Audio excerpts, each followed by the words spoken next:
আজ আমরা বেরিয়ে পড়লাম পরমাত্মিক ভ্রমণের উদ্দেশ্যে।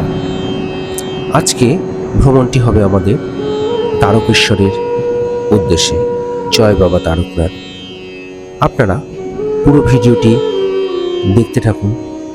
এখানে কিভাবে যাবেন, কোথায় থাকবেন, সমস্ত কিছু বিবরণ আপনাদের এই ভ্রমণ বৃত্তান্তে দিয়ে দেওয়া হবে।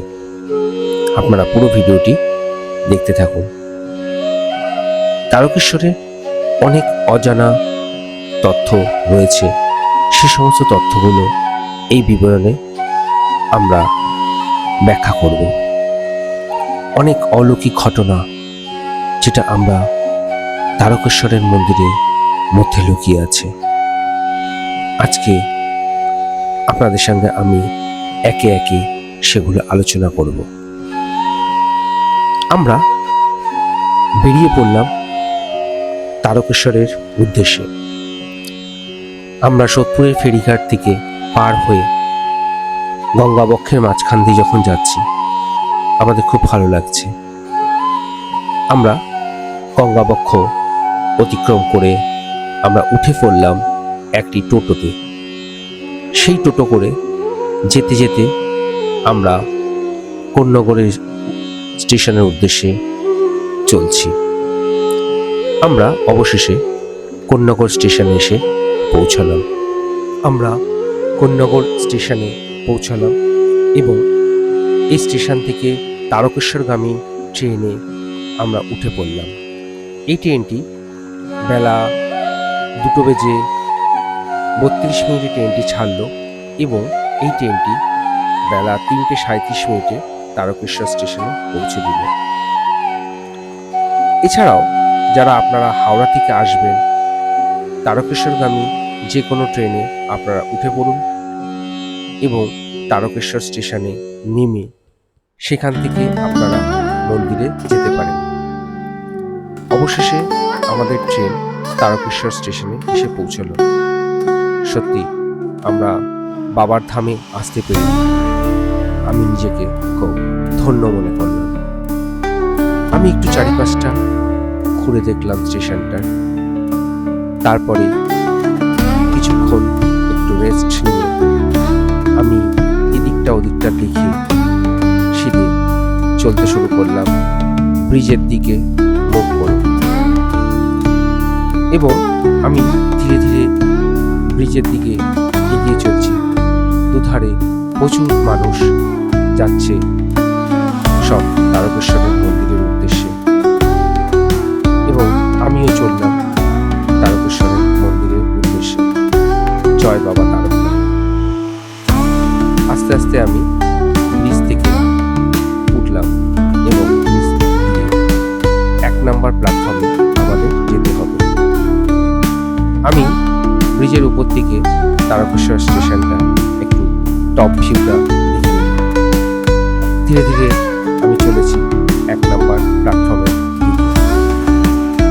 1 নম্বর প্ল্যাটফর্ম থেকে আমি চলে আসলাম রাস্তার দিকে এবং রাস্তাটা কিছুটা অগ্রসর হতেই হাতের বাঁ দিকে আরেকটি রাস্তা চলে যাচ্ছে। এই যে রাস্তাটা, এটা চলে যাচ্ছে মন্দিরের দিকে। এখান থেকে রাইট টার্ন নিলে আমরা বাবা তারকনাথের মন্দিরে পৌঁছে যাব। আমি ধীরে ধীরে মন্দিরের দিকে অগ্রসর হচ্ছি এবং আস্তে আস্তে যেতে যেতে আমি মন্দিরের দিকেই পৌঁছে গেলাম। দুধারে অনেক দোকান সারিবদ্ধভাবে রয়েছে। প্রচুর পুণ্যার্থীদের সমাহার এখানে হয়েছে, কারণ দুদিন পরেই আমাদের শিবরাত্রি এবং শিবরাত্রির সময় এই সময়টা প্রচুর ভিড় থাকে এখানে। বিভিন্ন দেশ থেকে এবং রাজ্য থেকে অনেক পুণ্যার্থীরা আসে এই বাবার ধামে। এবং আমি যেহেতু দুদিন আগে গেছি, শিবরাত্রি হওয়ার দুদিন আগে, তাই জন্য আমি অনেকটা ফাঁকা পেয়েছি এই মন্দিরটি দর্শন করার জন্য। অবশেষে আমি বাবার দুধপুকুরে এসে পৌঁছালাম এবং চারিপাশটা আমি দুধপুকুর দেখতে শুরু করলাম। এইখানে স্নান করে পুজো দেওয়া যায়। আমি আজকে আপনাদের এই তারকেশ্বর স্থানটির অনেক অলৌকিক ঘটনা এবং এর উৎপত্তি সমস্ত কিছুই বিবরণ আমি এই পুরন বৃত্তান্তে দেব। ভারতবর্ষের যে কয়টি জাগ্রত মন্দির রয়েছে তার মধ্যে অন্যতম একটি হল দেবাদিদেব মহাদেবের তারকেশ্বর মন্দির। মনে করা হয় এই মন্দিরে যদি কোনো ভক্ত মানস করে বাবা ভোলেনাথের পুজো করে তাহলে তার মনস্কামনা নিশ্চিত রূপে পূরণ হয়। তাই দূর দূরান্ত থেকে এই মন্দিরে ভক্তের আনাগোনা লেগেই থাকে। বিশেষ করে এই শ্রাবণ মাসের প্রত্যেকটি দিন, শিবরাত্রির দিন, চৈত্র সংক্রান্তির দিন এবং সোমবার দিন লক্ষাধিক ভক্তের উপস্থিতি লক্ষ্য করা যায় এই তারকেশ্বর শিব মন্দিরে। কি এমন রয়েছে এই প্রাচীন শিব মন্দিরে?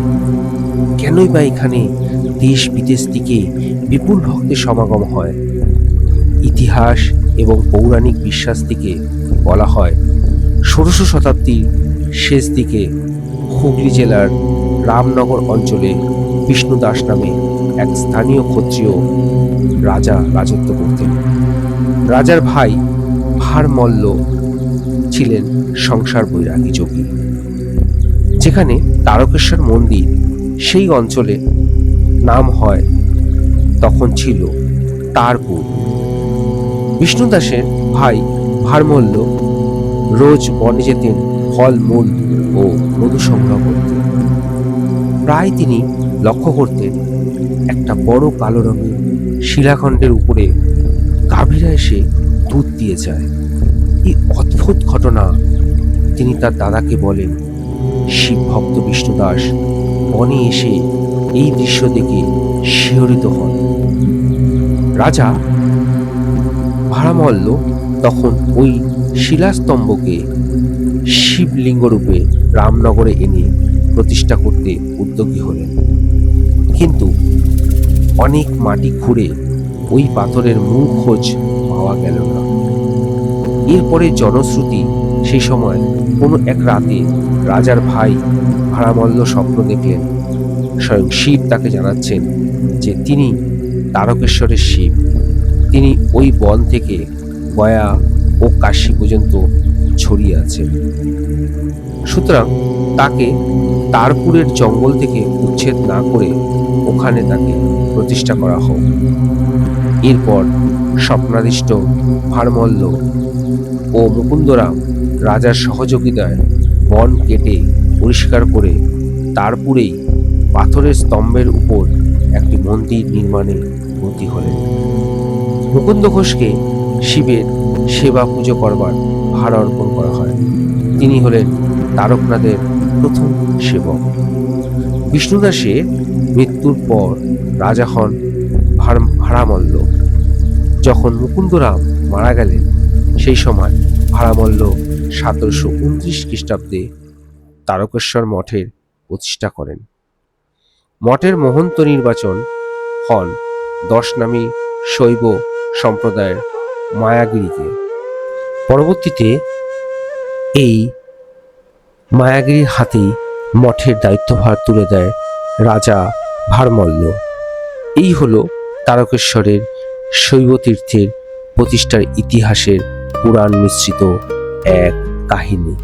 মহাশিবরাত্রি পূজা হলো সবচেয়ে বড় উৎসবগুলির মধ্যে একটি, যা অনেক ধুমধামের সাথে পালিত হয় এবং যে কোনো বহিরাগতের দ্বারা লক্ষ্য করা যায় দুর্গাপুজোর পরেই পশ্চিমবঙ্গের এটি দ্বিতীয়। প্রতি বছর তীর্থযাত্রীরা মহাশিবরাত্রি উপলক্ষে ভগবান শিবের আচার অনুষ্ঠান পালনের জন্য তারকেশ্বর যান, যা আজও পালিত হচ্ছে। এই বছর এই উৎসব বেশিরভাগ অস্বাভাবিক ও আধ্যাত্মিক ঘটনা ঘটেছে। লক্ষ লক্ষ ভক্ত এবছর তারকেশ্বর মন্দিরে দর্শন করেছিলেন। তারকেশ্বর মন্দির মহাশিবরাত্রি কতগুলো বিষয়। পশ্চিমবঙ্গের হুগলি জেলায় অবস্থিত তারকেশ্বর মন্দিরটি 288 বছর পুরনো। মহাশিবরাত্রির উপলক্ষে তারকেশ্বর মন্দির সংলগ্ন রাজবাড়িতে একটি মেলার আয়োজন করা হয়। মহাশিবরাত্রিতে এই মন্দিরটি সারা রাত খোলা থাকে। মহাশিবরাত্রি একমাত্র উপলক্ষ যখন মন্দিরের দরজা সারা রাত খোলা থাকে। মন্দিরের প্রধান পুরোহিত, যাকে মহারাজ নামে অভিহিত করা হয়, বলেন দেশের বিভিন্ন প্রান্ত থেকে মানুষ এখানে পূজা করতে আসেন। অনেক মানুষ এখানে আসেন এবং মন্দির তাদের জন্য সুযোগ সুবিধা প্রদান করেছে। এছাড়াও এই মন্দিরে অনেক রকম অলৌকিক ঘটনা ঘটে থাকে স্থানীয়দের মত অনুসারে। আমি পুজো কমপ্লিট করে আমি বাবা তারকনাথে একটু তিলক লাগিয়ে নিলাম আমার কপালে।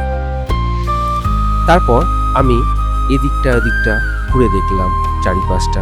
সত্যি মন্দিরটা খুবই সুন্দর এবং এখানে এসে আমার মনটা খুব ভালো হয়ে গেল।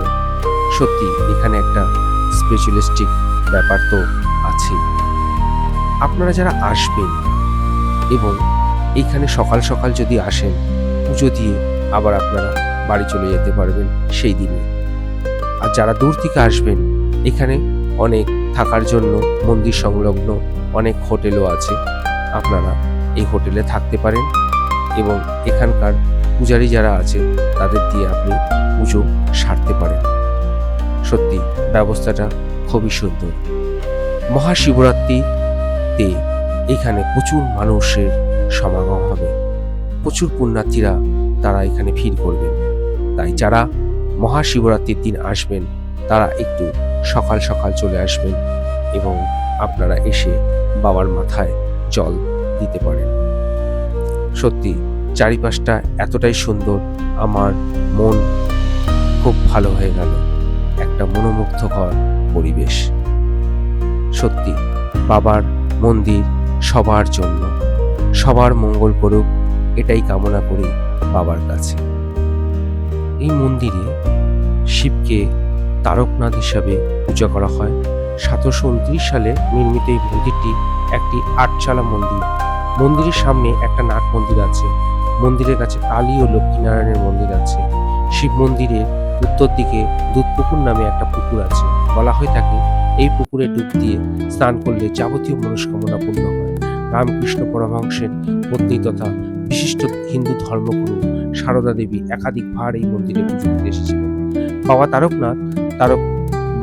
তারকেশ্বর বা তারকেশ্বরনাথ নামেও পরিচিত, যিনি ভগবান শিবের একটা হিংস্র উগ্র রূপ, যিনি সমুদ্র মন্থনের সময় হলাহল পান করেছিলেন। তারকেশ্বরনাথ ভাগবতী তারার স্বামী। তার শিবলিঙ্গ তারাপীঠ থেকে কয়েক কিলোমিটার দূরে অবস্থিত। সারা বছরই এই মন্দিরে তীর্থযাত্রীরা আসেন। সম্ভবত সোমবারে এই মন্দিরে বেশি তীর্থযাত্রী সমাগম হয়। ফাল্গুন মাসে ফেব্রুয়ারি টু মার্চ, শিবরাত্রি ও চৈত্র মাসে মধ্য এপ্রিল গাজন উৎসবে প্রচুর তীর্থযাত্রী তারকেশ্বরে আসেন। কোন মাস শৈবতের কাছে একটা বিশেষ পবিত্র মাস। এই মাসের সোমবারগুলিতেও তারকেশ্বরে প্রচুর তীর্থযাত্রী আসেন।